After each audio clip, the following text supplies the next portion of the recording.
कृष्णाय वासुदेवाय हरये परमात्मने।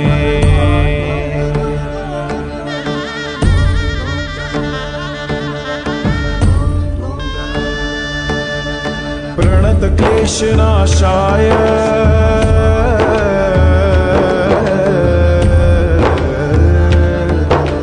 प्रणतक्लेशनाशाय गोविंदाय नमो नमः। हरिओम सर्व साधक बंधू भगिनींनो, गीतेचा प्रवास आता 12व्या अध्यायापर्यंत पोचलेला आहे बरं का आपला अध्याय. आता गीतेचा अभ्यास 12व्या अध्यायापर्यंत पोचला आहे.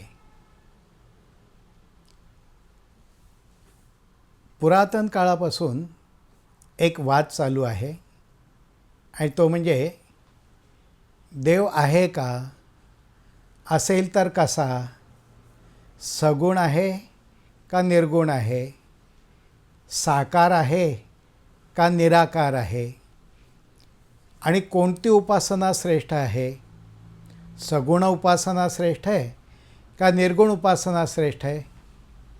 या सगळ्याचा मागोवा जो घेतलेला आहे तो म्हणजे हा 12वा अध्याय आहे. आपण थोडासा आत्तापर्यंतच्या अभ्यासाचा आढावा घेऊयात. पहिल्या 6 अध्यायामध्ये आपण काय पाहिलं तर अर्जुनाच्या मनात निर्माण झालेला संभ्रम, त्यानिमित्ताने त्याने विचारलेला प्रश्न आणि त्याला श्रीकृष्णाने दिलेलं उत्तर पहिल्या अध्यायामध्ये सुरुवात झाली. दुसऱ्या अध्यायामध्ये देहाचं नश्वरत्व काय आहे आणि आत्म्याचं अमरत्व काय आहे हे पाहिलं. आणि त्याच वेळेला आपल्याला या माध्यमातून असं श्रीकृष्णांनी मार्गदर्शन केलं की जीवन कसं जगावं. आपल्याला जगताना आसक्ती, मोह, द्वेष, मत्सर, माया ह्या सगळ्यांमुळे कसा त्रास होऊ शकतो आणि याच्या पलीकडचं जे आत्मतत्व आहे हे सगळ्यापेक्षा कसं वेगळं आहे. आणि म्हणून एका तऱ्हेने देहाच्या मर्यादा, आत्म्याचं अमरत्व, जीवनाचं ज्ञानतत्व आणि या सगळ्यामध्ये स्वधर्म हा शब्द वारंवार वापरलेला आहे. नियतीने माझ्यावर सोपवलेलं कर्म कोणतं आहे, माझं जे कर्म आहे तोच माझा स्वधर्म आहे. गीतेमध्ये धर्म हा शब्द जरी वारंवार वापरलेला असला तरी स्वधर्म, माझं कर्तव्य या अर्थाने वापरलेला आहे. आजच्या काळातील धार्मिकतेचे संदर्भ त्याला लागू होत नाहीत, लक्षात ठेवा. मग आपल्याला भगवंताने सांगितलं की तुम्ही कर्म करणं टाळू शकत नाही, करायलाच पाहिजे. पण तुम्ही फक्त स्वतःपुरता विचार केलात, स्वार्थाचा विचार केलात, दोषयुक्त कर्मांचा विचार केलात तर त्याच्यामुळे कर्मबंधन निर्माण होतं. आणि हे सगळं टाळून लोकांच्या कल्याणाच्या इच्छेने जर मी काही काम करायला लागलो किंवा माझ्या मनातले द्वेष भावना, मत्सर भावना, अतिरेकी मायेची भावना ही जर मी कमी केली तर त्यामुळे मला कर्मबंधनातून मुक्त होता येतं. हे सगळं पहिल्या 6 अध्यायात आपण पाहिलं. 7व्या अध्यायापासून साधना कशी करावी याची सुरुवात झालेली आहे. मग त्याच्यामध्ये ध्यानमार्ग आला, साधना पथ आलं. म्हणजे पहिल्या 6 अध्यायात ज्ञानमार्ग आणि कर्ममार्ग आणि आता भक्तिमार्गाची सुरुवात होताना ओंकाराचं महत्त्व काय आहे, साधना कशी केली पाहिजे, ईश्वराचं व्यापक स्वरूप कसं आहे, हे समजावून सांगत अर्जुनाच्या विनंतीवरनं भगवंतांनी 11व्या अध्यायात त्याला विश्वरूप दर्शन दिलं. तिथपर्यंत 11वा अध्याय आपण पाहिला, अभ्यासला. आता मागच्या वेळेला आपण जो 11वा अध्याय पाहिला त्याच्यामध्ये नुसतं विश्वरूप दर्शन एवढा मर्यादित विषय नाही आहे. ईश्वराचं व्यापकत्व कसं आहे, ईश्वर प्रत्येक कणाकणात कसा भरून राहिला आहे, अणुरेणूतील ईश्वराचे अस्तित्व हे आपण पाहिलं गेल्या वेळेला. परंतु त्याचबरोबर ईश्वर हा दयाळू नाही आहे. एका तऱ्हेने आपल्या कर्माशी, पूर्वकर्माशी त्याचा संबंध येत असल्यामुळे तो वरवर पाहताना भयंकर वाटतो. आणि त्या निमित्ताने अर्जुनाला कळलं की अरे, आपल्याला ज्यांना मारायचं आहे ते तर कृष्णमुखात मृत्यूच्या कराल दाढेमध्ये आधीच जाऊन पोचलेले आहेत. मी तर निमित्त मात्र आहे. पण तरीही हे सत्य दर्शन म्हणजेच विश्वरूप दर्शन त्याला पचलं नाही, त्याला सहन झालं नाही. अरे, एवढा मोठा परमसखा अर्जुन, त्याला जर सहन नाही झालं तर तुम्हाला आम्हाला ते कृष्णदर्शन विराट, विशाल, भयानक पण सत्यरूप असलेलं कृष्णदर्शन सहन होणार आहे का? नाही ना. मग आपल्याला काय करायला पाहिजे? आपल्याला व्यवहाराची पातळी सोडून चालणार नाही. निसर्ग नियम काय आहेत मग मी ते समजावून घेऊन फक्त माझ्या कल्याणाचा विचार न करता व्यापक कल्याणाचा विचार करण्यासाठी समतेची दृष्टी कशी स्वतःमध्ये सामावून घेईन, निर्माण करीन, हे आपल्याला कळलं पाहिजे. जनता जनार्दनाची सेवा हे माझं सर्वस्व असलं पाहिजे. इथपर्यंत 11वा अध्याय आपण पाहिला. आता 12व्या अध्यायाच्या सुरुवातीलाच अर्जुनाने एक मोठा गहन प्रश्न विचारला. गहन का ते मी नंतर सांगतो. त्याने शब्दांच्या भाषेत असं विचारलं की हे श्रीकृष्ण, कोणता भक्त श्रेष्ठ आहे, कोणता भक्त तुला जास्त आवडतो? सगुण उपासना करणारा का निर्गुण उपासना करणारा? सगुणाची आराधना करणारा का निर्गुणाच्या द्वारे तुझा शोध घेणारा? कोणता भक्त तुला प्रिय आहे, कोणता श्रेष्ठ आहे, हे मला सांग. आता या ठिकाणी मात्र श्रीकृष्णाची पंचायत झाली बरं का. तेव्हा की म्हणजे काय त्याने उत्तर दिलं नाही का? दिलं हो. पण आचार्य विनोबांनी गीताई चिंतनिकेमध्ये आणि गीता प्रवचनांमध्ये एक सुंदर संदर्भ दिलेला आहे. ते म्हणाले की अर्जुनाने प्रश्न कसा विचारला माहिती आहे? एखाद्या मातेला विचारावं की तुला कोणता मुलगा प्रिय आहे, मोठा मुलगा का धाकटा मुलगा, जो गुणवान आहे का सामान्य आहे, जो दिसायला बरा आहे का दिसायला चांगला आहे, कोणता मुलगा तुला जास्त प्रिय आहे, कोणता तुला आवडतो? आता कोणतीही माता सामान्य अर्थाने मला या दोन्हीपैकी अमुक एक प्रिय असं सांगू शकेल का हो? खरी माता म्हणेल मला दोन्ही प्रिय आहेत. मग दोन्ही प्रिय आहेत, पण मग त्यातल्या त्यात कल कुठे? पुन्हा पुन्हा अर्जुनासारखा जर कोणी आग्रह धरला तर ती म्हणेल जो हुशार आहे, जो दिसायला बरा आहे, जो स्वावलंबी आहे, तो स्वतःच्या पायावर उभा राहू शकतो. पण जो थोडासा साधा आहे, भोळा आहे, व्यवहाराची फार जाण नाही, पण निरागस आहे, त्याच्याकडे माझं थोडं लक्ष जास्त असेल. त्याचा अर्थ तो प्रिय असं नाही, पण त्याची काळजी मला जास्त वाटेल अशी ती माता सांगेल. श्रीकृष्णाने उत्तर दिलेलं आहे. सगुण निर्गुण, साकार निराकार, त्या मातेसारखाच त्याचा गोंधळ जरी झाला होता तरी तो म्हणाला की कर्ममार्ग श्रेष्ठ आहे, ज्ञानमार्गही चांगला आहे, जो स्थितप्रज्ञ असतो तोही चांगला आहे, जो ज्ञानी आहे, जो कर्मवान आहे तोही चांगला आहे. अरे सगळेच चांगले आहेत ना. पण मग त्यातल्या त्यात सगुणाची उपासना जो करतो तो मार्ग तुलनेने सोपा आहे. आणि त्याप्रमाणे जो सगुणाची उपासना करेल, अर्थात त्याच्या अटी आहेत हां, तो मला जरा जास्त जवळचा आहे.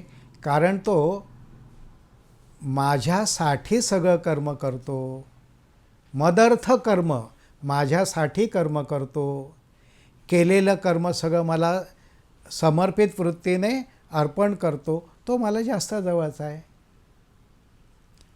आता हे सगळं जरी आपण ऐकलं तरीसुद्धा श्रीकृष्ण म्हणाला, बाबा रे, भक्तिमार्ग वाटतो सोपा आहे, पण खरोखर भक्त खरा कोणाला म्हणावं याच्या 29 अटी या अध्यायात त्यांनी सांगितलेल्या आहेत.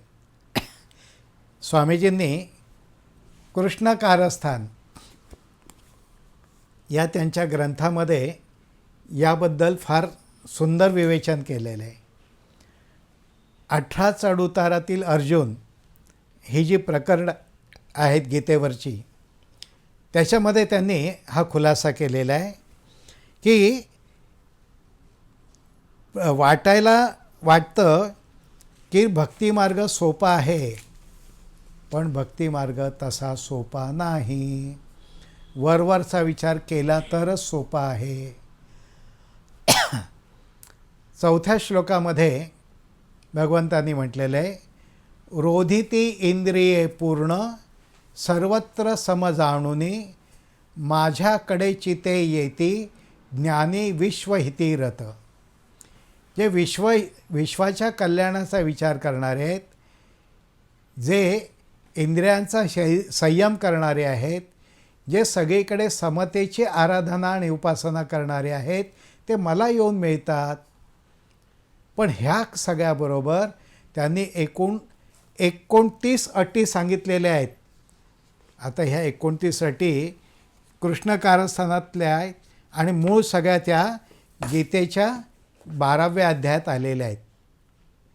त्या मी वाचून दाखवतो आणि मग तुम्हीच ठरवा बंधू भगिनींनो की भक्तिमार्ग हा नक्की सोपा आहे ना. काय अटी आहेत? त्या अटी अशा आहेत, भक्तानं द्वेष करू नये, सर्वांचं मित्र बनावं, करुणा ठेवावी, ममता अतिममता सोडावी, निरहंकार असावं, सुखात आणि दुःखात समभावी असावा, तो क्षमावान, संतुष्ट, योगी, निश्चयी असावा. बघा जमतंय का? पण इथे संपलं नाही, अजून आहे. जगाला त्याच्यापासून त्रास नसावा आणि त्यालाही जगापासून भय नसावं, हर्षखेद नसावा, अपेक्षारहित, शुचिरभूत, गतश्लोक शोक न करणारा, म्हणजे जे घडून गेलेलं आहे त्याच्याबद्दल फार चिंता न करणारा, शुभाशुभाचा त्याग करणारा, कोणताही उपक्रम सुरू न करणारा, द्वेषरहित, इच्छारहित, शोकरहित, शुभाशुभ परित्यागी, शत्रुमित्र एक मानणारा, मान किंवा अपमान यात भेद न करणारा, थंड किंवा उष्ण, सुख किंवा दुःख एकच मानणारा, निंदास्तुतीबद्दल मौन राखणारा, संतुष्ट, घरदार नसणारा, स्थिरमती. चला, कोण कोण भक्त व्हायला तयार आहे या पद्धतीने सांगा. आहे का शक्य? नाही. स्वामीजींनी म्हटलेलं आहे, वरवर पाहताना भक्तिमार्ग सोपा वाटतो, पण तसा तो नाही आहे. तुकाराम महाराजांनी सुद्धा तेच म्हटलेलं आहे, वरवर पाहताना भक्तिमार्ग सोपा वाटतो, पण करणी करे तो आपण ज्यावेळेला कुठलंही कर्म करायला जातो भक्तिमार्गातलं, त्यावेळेला ऊर फाटून जातो, नाही सहन होत. अरे कोणत्या संताला फक्त सुखाच्या गादीवर बसून आराधना करता आली आहे?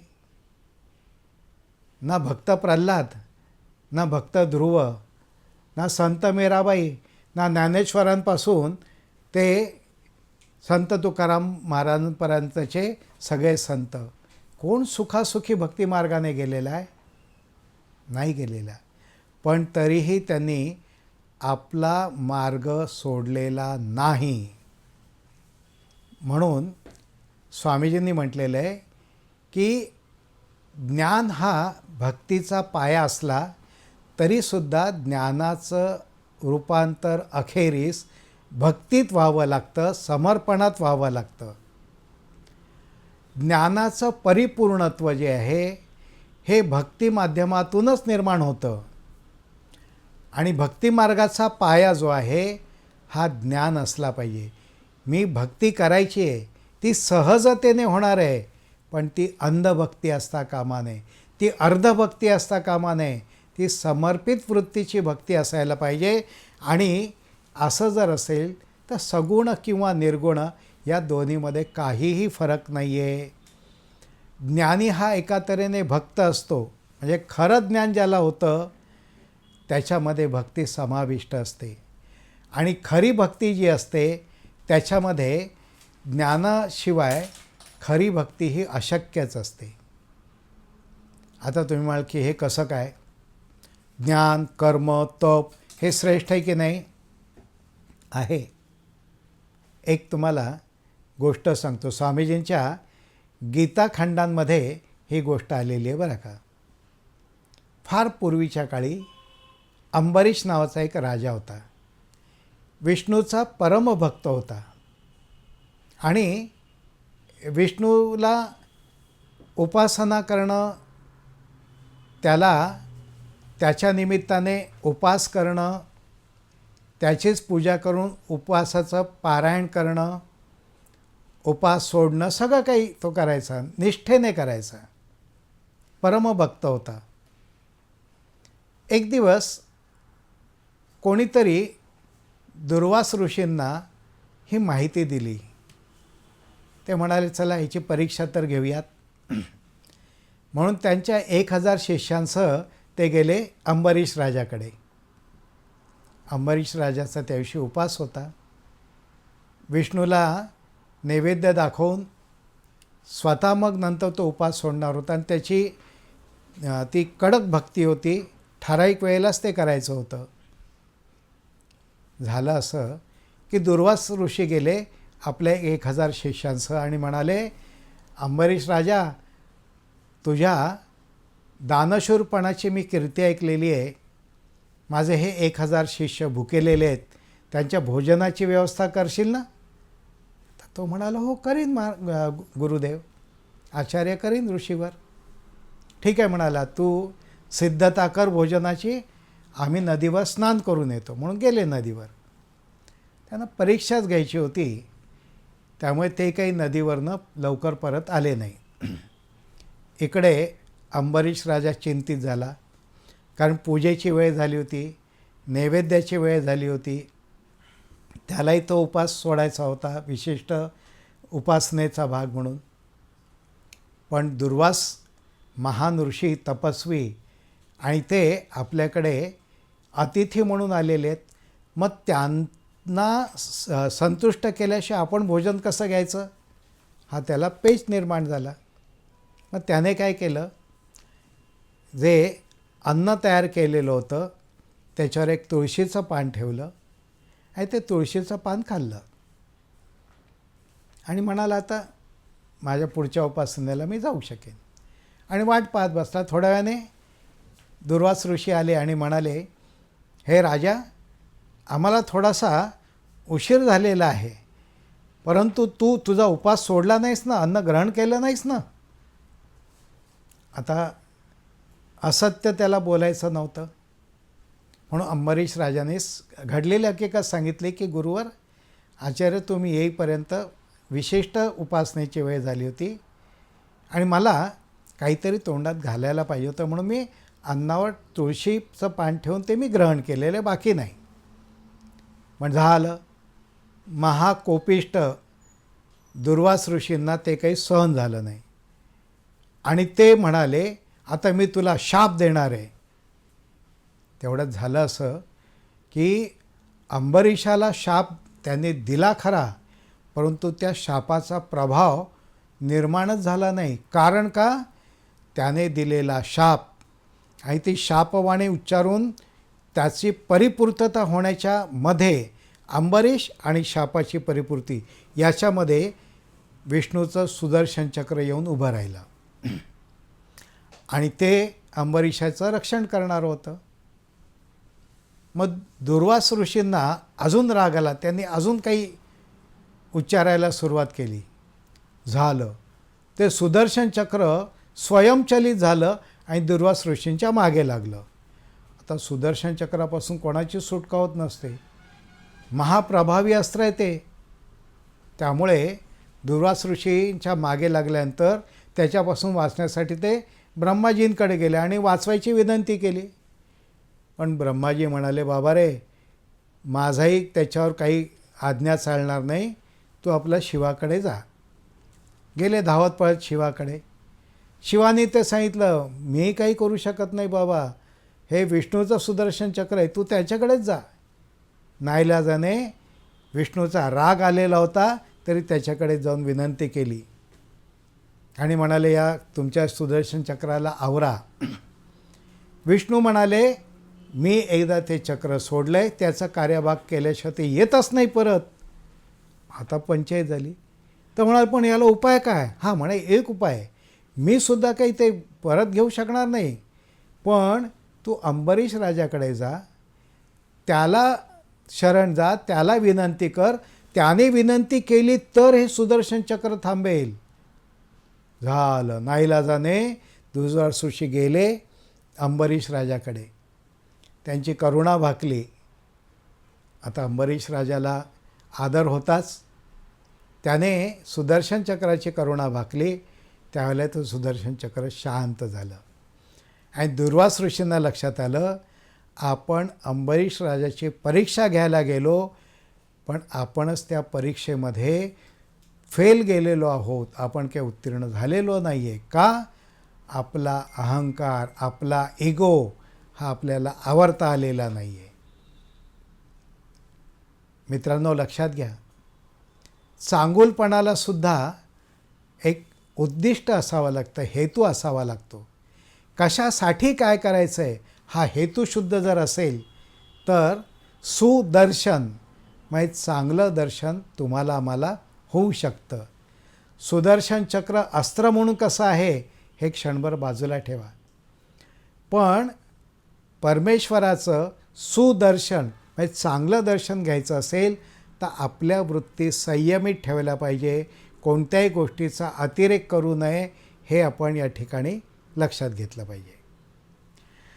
मग आता पुन्हा आपल्या मूळ विषयाकडे जायचं झालं तर ज्ञान जे आहे ते आणि भक्ती जी आहे ते, मग निश्चित काय आहे तर ज्ञान आपल्याला म्हणतं, आंतरबाह्य जग जे आहे त्या बाबतीत समतेचं वर्तन ठेवा. सुष्ट दुष्ट, चांगला वाईट काहीही भेद करू नका. आणि निसर्ग करतो का रे भेद? वृक्षाचं फळ म्हणतं का, मी फक्त सुष्टाचंच पोट भरीन, दुष्टाचं पोट भरणार नाही? ऊन वारा पाऊस म्हणतं का, आम्ही फक्त श्रीमंतांच्याच घरी जाऊ, गरिबाच्याकडे जाणार नाही? नाही, ह्या सगळ्या सृष्टीमध्ये सगळे समान आहेत. आणि म्हणून आंतरबाह्य जगामध्ये समतेचं वर्तन असलं पाहिजे, अंतर्भागामध्ये, आणि बाह्य जगामध्ये अपप्रभाव आपण टाळला पाहिजे. देवाला प्रिय होण्यासाठी द्वैत भावना आपण टाळली पाहिजे. त्यावेळेला आपण खऱ्या अर्थाने अद्वैताची उपासना करणारे होऊ शकतो. म्हणून समता हा धर्म आपला जर मानला तर आपल्याला देवाचं दर्शन शक्य आहे. पण समतेचा भाव आपण जर मनातून काढला तर देवाचं दर्शन दुर्लभ आहे किंबहुना अशक्य आहे.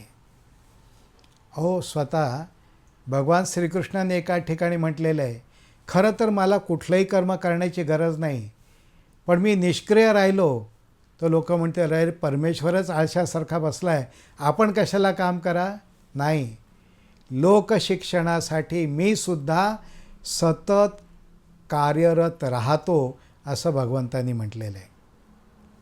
म्हणून सगुण आणि निर्गुण या बाबतीत एक संत ज्ञानेश्वर महाराजांचा अभंग आहे बरं का, फार सुंदर आहे. त्याच्यात त्यांनी म्हटलेलं आहे, तुझं सगुण म्हणो की निर्गुण रे, सगुण निर्गुण एक गोविंदू रे. तुझं स्थूळ म्हणो की सूक्ष्म रे, स्थूळ सूक्ष्म एको गोविंदू रे. तुझं दृश्य म्हणो की अदृश्य रे, दृश्य अदृश्य एको गोविंदू रे. सगुण म्हणावं का निर्गुण म्हणावं, स्थूळ म्हणावं का सूक्ष्म म्हणावं, दृश्य म्हणावं का अदृश्य म्हणावं. आणि शेवटच्या ओळीत ते म्हणतात, सगळं काही एक गोविंद रूपच आहे, दोन्हीमध्ये भेद नाही आहे. आपण मागच्या वेळेला हा संदर्भ पाहिला होता की हे परमेश्वराचं जे अद्वैत स्वरूप आहे याचा विज्ञानामध्ये आपण काही संदर्भ देऊ शकतो का? देऊ शकतो. वेव्ह पार्टिकल ड्युॲलिटी हा जो विज्ञानातला एक विचार आहे क्वांटम मेकॅनिक्समधला, म्हणजे तरंग आणि कण ह्याच्यामध्ये द्वैत आहे का अद्वैत आहे अशा प्रकारचा तो विषय आहे. आणि याच्यामध्ये क्वांटम मेकॅनिक्सचा उद्गाता आणि त्याचा विचार करणारा जो आहे तर त्यांनी सगळ्यांनी कोपनहेगन इंटरप्रिटेशन हे प्रसिद्ध केलं होतं.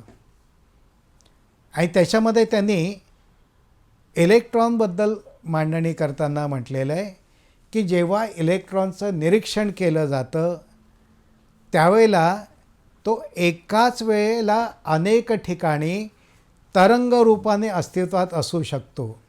त्याला विज्ञानामध्ये सुपरपोजिशन वेव्ह फंक्शन असं म्हटलेलं आहे. आणि हे फोटॉन म्हणजेच प्रकाशाचे कण हे कशा तऱ्हेने सगळीकडे जात असतात याचं वर्णन या ठिकाणी त्यांनी म्हटलेलं आहे. आणि त्यालाच हायझेनबर्गचा अनिश्चितता सिद्धांत म्हटलेला आहे. आणि त्या सिद्धांतानुसार जर बोलायचं झालं तर ज्ञानेश्वर महाराजांनी जे म्हटलेलं आहे तेच इथे आहे. हा सिद्धांत असं म्हणतो की इलेक्ट्रॉनचं स्थान म्हणजे पोझिशन आणि वेग म्हणजे मोमेंटम या दोन्ही गोष्टी एकाच वेळेला अचूकपणे मोजू शकत नाही. आपण स्थान शोधलं तर वेग बदलतो, वेग मोजायला गेलो तर स्थान निश्चित राहत नाही. इलेक्ट्रॉनच्या मूळ स्थितीत व्यत्यय येतो तो निरीक्षकाच्या प्रक्रियेमुळे, निरीक्षणाच्या प्रक्रियेमुळे. म्हणजेच तो कण काही वेळेला कणरूपात असतो, काही वेळेला तरंग रूपात असतो. मग ज्ञानेश्वर महाराज काय म्हणतात दुसरं, तुझं आकार म्हणू की निराकार रे, आणि सगळं काही एक गोविंदू रे आहे. स्थूल म्हणू की सूक्ष्म रे, सगळं काही एकच आहे. हे जे आहे हे सगळं आपण व्यवहारातही लक्षात घेतलं पाहिजे. विज्ञानामध्ये आहेच, परंतु आपल्याला आधार घ्यावा लागतो हा सामान्य माणसाला समजेल पटेल अशा गोष्टीचा. मागे एकदा रामदास स्वामींचा आपल्याला संदर्भ दिला होता. एकदा ते तीर्थस्थानाला जात होते, निरनिराळ्या तीर्थांना भेटी देत होते. त्यावेळेला मी पुन्हा घेतो, एकदा रामदास स्वामी निरनिराळ्या तीर्थस्थानांना भेट देत होते. त्या भेटीमध्ये ते गेले एकदा पंढरपूरला आणि त्या पंढरपूरच्या विठोबासमोर उभे राहिले. आता विठ्ठलाची तिकडे मोहक मूर्ती होती. आपल्याला माहिती आहे लक्षावधी वारकऱ्यांचं जे निजधाम आहे ते विठ्ठलाचं साजिरं गोजिरं रूप त्यांच्यासमोर उभं होतं. पण रामदास स्वामी हे पडले परम रामभक्त. त्यांच्या हृदयात अखंड श्रीरामांचा जप चालू होता. त्यांनी त्या विठ्ठलाकडे पाहिलं आणि त्यांच्या तोंडून शब्द निघाले, येथे कारे उभा श्रीरामा मन मोहन मेघश्यामा. म्हणजे त्यांना त्या विठ्ठलाच्या मूर्तीमध्ये सुद्धा रामाचंच मोहक रूप दिसलं. रामदासी सद्भाव जाणा राम झाला पंढरी राणा असं त्याचं वर्णन करण्यात आलेलं आहे. जे उच्च स्तरावरचे साधक असतात ना त्यांच्यामध्ये द्वैत भावना कधीच नसते. एकदा स्वामीजी आणि काही संतांच्या बद्दल काही चर्चा चालू होती. काही मोठ्या लोकांमध्ये, मी नाव घेत नाही, पण मोठ्या लोकांमध्ये चर्चा चालू होती. त्यावेळेला त्यांनी सांगितलं की जे खऱ्या अर्थाने मोठे उपासक साधक संन्यासी साधू असतात त्यांच्यामध्ये द्वैत भावना नसते. सर्वोच्च पातळीवर ते सगळे एकाच पद्धतीने जगत असतात. त्यांच्या द्वैत भावना नसते. म्हणून आपण लक्षात घेतलं पाहिजे की सगुण असो किंवा निर्गुण असो ह्याच्यातली एक साधना जी आहे ही थोडीशी परावलंबी आहे. सगुण साधना कशावर तरी अवलंबून राहणारी आहे. समोर काहीतरी मूर्ती पाहिजे, फोटो पाहिजे, कुठलं तरी प्रतीक पाहिजे, कुठला तरी मंत्र पाहिजे, कुठला तरी जप करायला पाहिजे, काहीतरी आधार आहे. साधार उपासना आहे. पण निर्गुण उपासना आहे ती मात्र स्वावलंबी साधना आहे. त्याला कुठलंही माध्यम नसलं तरी चालतं. आपण डोळे मिटून आत आत आत शोध घ्यायला गेलो की तिथे ती निर्गुण उपासना आपल्याला साध्य होऊ शकते. मग आता याच्यामध्ये पुन्हा एकदा सहजतेने सोपं करावं म्हणून एक तुलना सांगतो. रामायणातला संदर्भ आहे बरं का. आपल्या सगळ्यांना माहिती आहे की राम ज्यावेळेला वनवासात निघाले त्यावेळेला त्यांच्याबरोबर त्यांचा पाठचा भाऊ लक्ष्मण गेला होता. आणि लक्ष्मण गेला तर तो म्हणाला की मला काही रामाशिवाय जगता येणार नाही. राम माझं सर्वस्व आहे. मी सगुण उपासक आहे. म्हणजे आपल्या भाषेत बोलायचं तर मला राम समोर पाहिजे. मला रामाच्या बरोबर राहायचं आहे. सगुण उपासक होता. पण त्यांचाच धाकटा भाऊ भरत तो निर्गुणाची उपासना करणारा होता. तो म्हणाला नाही की मी रामाबरोबरच राहतो.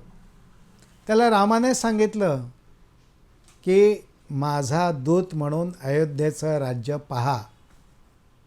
तो म्हणाला ठीक आहे पाहतो, तुझी आज्ञा आहे. तुझ्याजवळ राहिलो काय ना अयोध्येत राहिलो काय मला फरक पडत नाही. तुझ्या पादुका दे, त्या सिंहासनावर ठेवतो आणि त्यांना श्रेष्ठ म्हणून मी राज्यकारभार चालवतो. तू आहेस नाहीस मला फरक पडत नाही. तू मला शब्द दिला, तू तिथेच आहेस हे मी मानेन. ही झाली निर्गुणाची उपासना. हे सगळं आपण लक्षात घेतलं पाहिजे.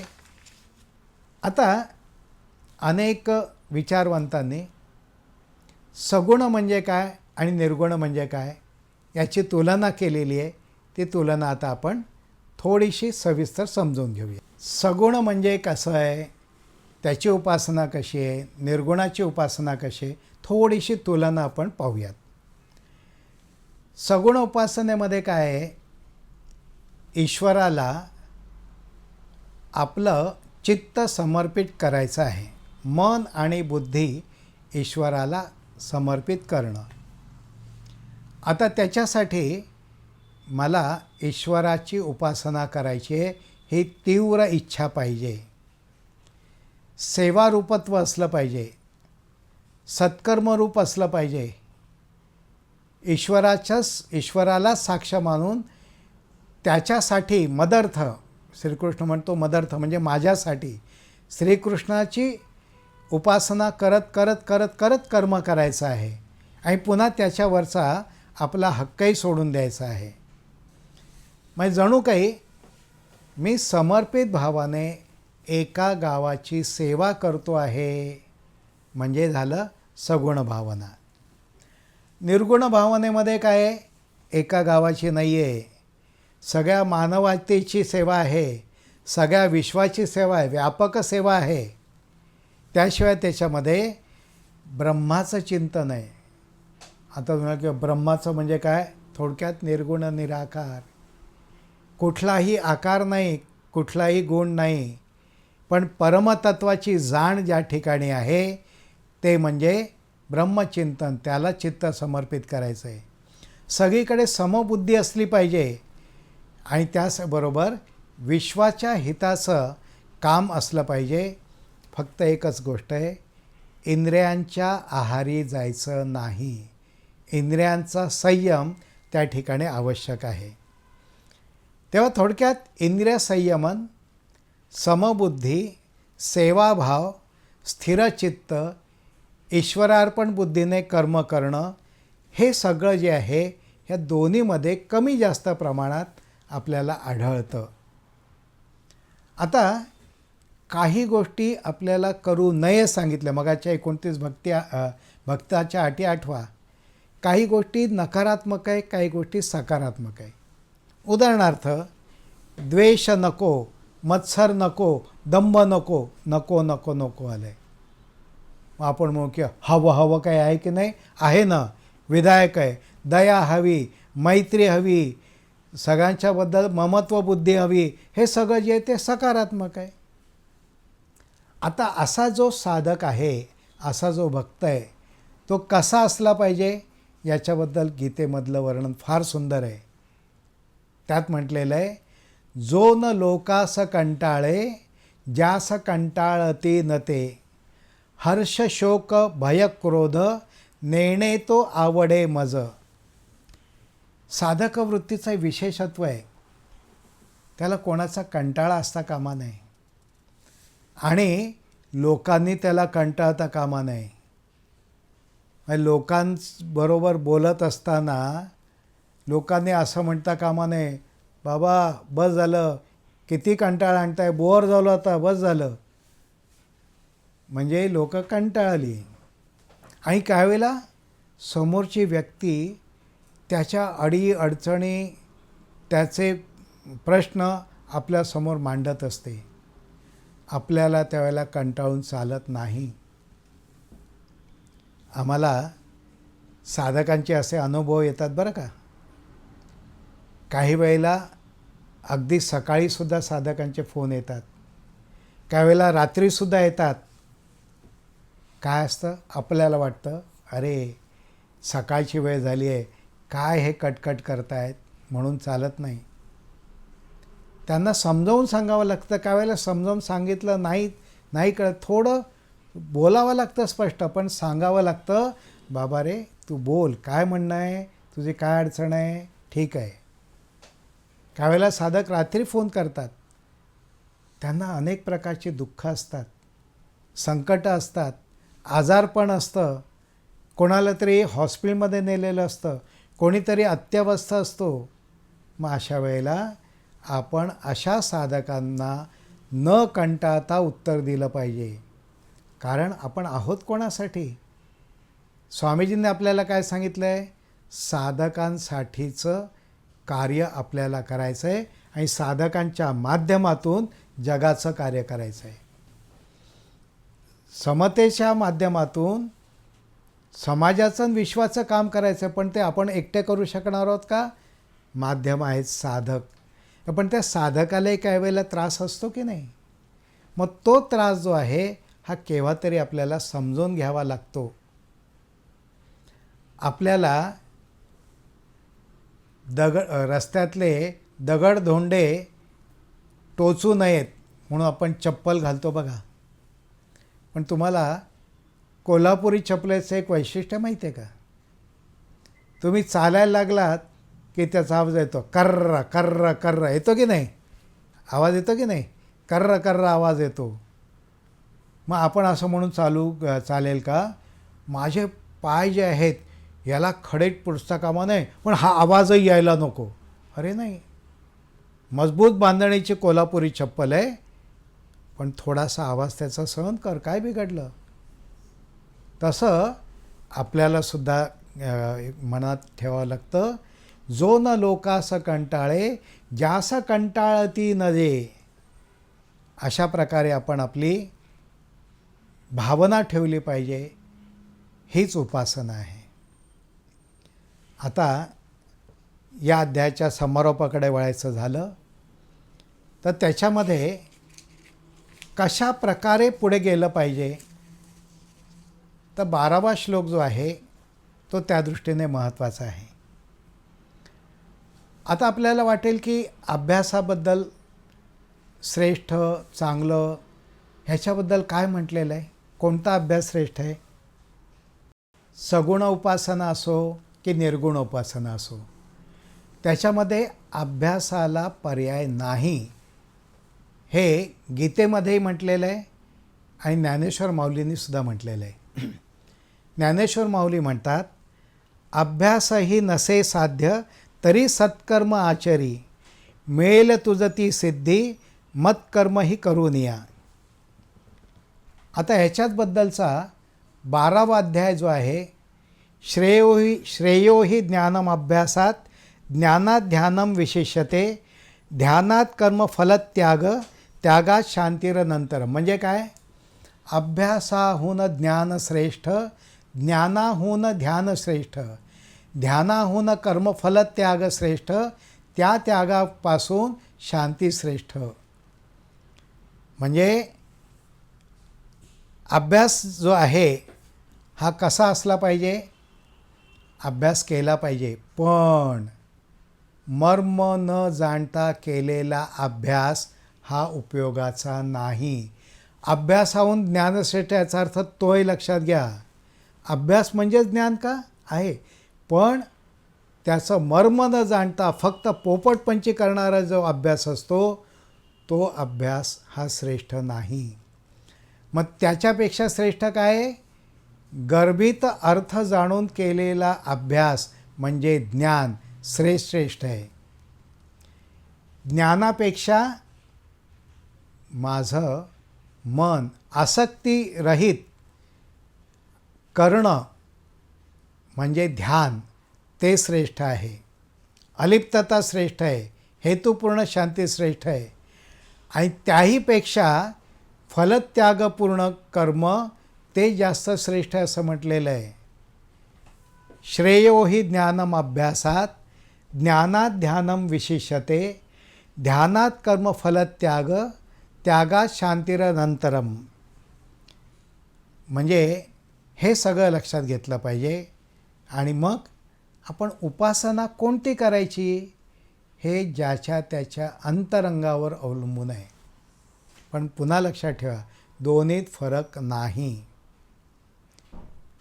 20व्या श्लोकामध्ये भगवंतांनी याचं सार सांगताना म्हटलेलं आहे, जे धर्मसार हे नित्य श्रद्धेने मीची लक्षुनी, सेविती ते तसे भक्त फार आवडती मज. म्हणून योगाची या वाटा, जे निघाले गा सुबटा, तया दुःखाची या वाटा भागा आला. त्याला दुःख येणार, म्हणून करावं काय, म्हणून अभ्यासासी काही सर्वता दुष्कर नाही, या लागी माझ्या ठाई अभ्यासा गा मिळे. अभ्यासाला कोणतीही गोष्ट अंतिमता कठीण नसते. अभ्यासपूर्वक मर्म जाणून केलेल्या ज्ञानासह तू माझ्याशी एकरूप हो असं सांगितलेलं आहे. थोडक्यात अव्यक्ताची उपासना करायची असेल तरी चालेल. मग ज्ञानमार्गाने जाणाऱ्या साधकाच्या बरोबर समर्पण वृत्तीने पुढे जाणारा जो भक्त आहे तो तेवढाच मोठा आहे. दोन्हीमध्ये जर भेद असेल तर तो फक्त वरवरचा आहे. आणि म्हणून आपण कुठली उपासना करूयात, पण त्यासाठी मनाची संपूर्ण एकाग्रता असावी, निरंतर उपासना असावी, मर्म जाणून केलेला अभ्यास असावा, ज्ञानपूर्ण श्रद्धा असावी, ईश्वराला सगळं अर्पण करायचं आहे या बुद्धीने केलेलं कर्म असावं. असं जर सगळं केलं तर तुम्ही कोणती उपासना करताय, सगुण म्हणो की निर्गुण, एक गोविंदू रे, हे आपण लक्षात घेतलं पाहिजे. जे भेद आहेत ते फक्त वरवरचे आहेत. तुमच्या माझ्या वृत्तीवर ते सगळं अवलंबून आहे. समजा मला इथून मुंबईला जायचं असेल तर मी कसं जाईन? मी चालत जाईन, सायकलने जाईन, मोटारसायकलने जाईन, बसने जाईन, रेल्वेने जाईन का प्रायव्हेट कारने जाईन? मला कसं शक्य आहे ते मी जाईन. मी आत्ता कोणत्या स्थितीत आहे, माझी क्षमता काय आहे, त्याप्रमाणे मी मार्ग निवडेन. सर्व देव नमस्कारः केशवम प्रतिगच्छति. कोणत्याही मार्गाने जा, तुम्ही एकाच ठिकाणी पोचणार आहात. तसं कोणतीही उपासना करा, पण त्याचं मर्म जाणून उपासना करा. हा या भक्तिमार्गाचा महत्त्वाचा भाग आपण लक्षात घेऊयात आणि या माध्यमातून भक्तियोग हा कसा आचरण करावा हेही मनात ठसवूयात. इथे आपण थांबून थोड्याच वेळात नेहमीचा जप आणि श्रीकृष्णाचं ध्यान करायला सिद्ध होऊयात. हरिओम हरिओम हरिओम. ओम हरिओम. श्रीकृष्ण शरणं मम.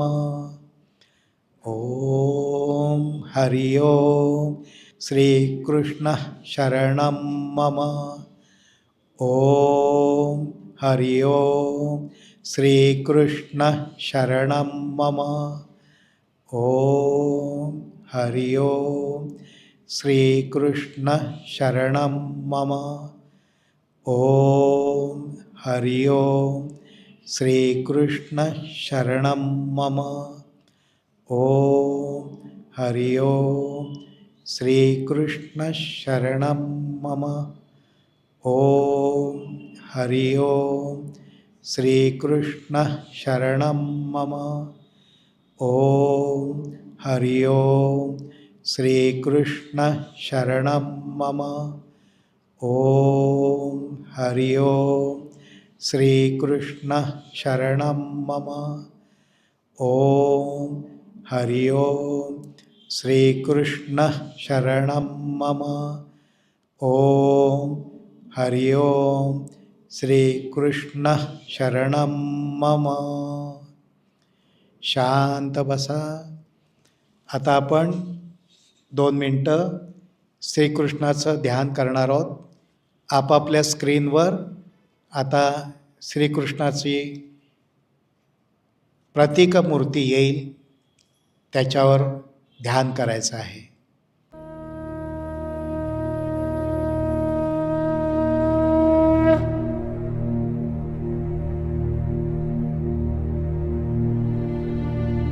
भज गोविन्दं भज गोविन्दं भज गोविन्दं मूढमते. भज गोविन्दं भज गोविन्दं भज गोविन्दं मूढमते. भज गोविन्दं भज गोविन्दं भज गोविन्दं मूढमते. भज गोविन्दं भज गोविन्दं भज गोविन्दं मूढमते. भज गोविन्दं भज गोविन्दं भज गोविन्दं मूढमते. भज गोविन्दं भज गोविन्दं भज गोविन्दं